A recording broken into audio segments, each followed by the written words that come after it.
高雄大寮上寮里等所在田林常常出现青皮杜丁去食农作物，农民是真无奈。某家长看到公园的树顶冒青皮杜丁，附近阁有幼儿园，所以家长是真烦恼。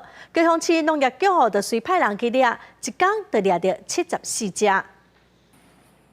手伸出去，一只绿鬣蜥就掠伫农业局人员手头。高雄大寮上寮里有家长伫公园内底看到绿鬣蜥，农业局接到通报了，及时派人去附近掠，竟然一口气掠到74只。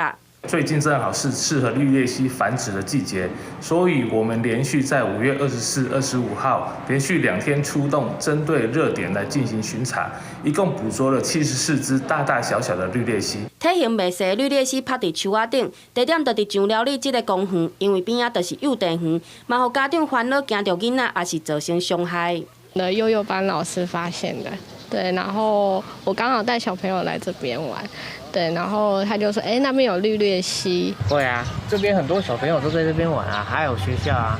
毋但公园甲幼稚园，目睭看过，大部分拢是田地、树仔甲排水沟的上寮里。绿鬣蜥常常出现偷食作物，互农民是搁气搁无奈。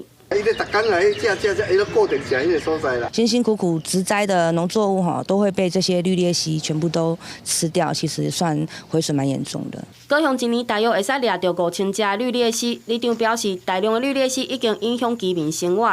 但因为绿鬣蜥是活物，往往等猎的人赶来已经无看到影，希望市府接到通报会使赶紧赶来，并伫附近扩大搜查，互居民会使安心生活。记者陈焕武、柯正俊高雄报道。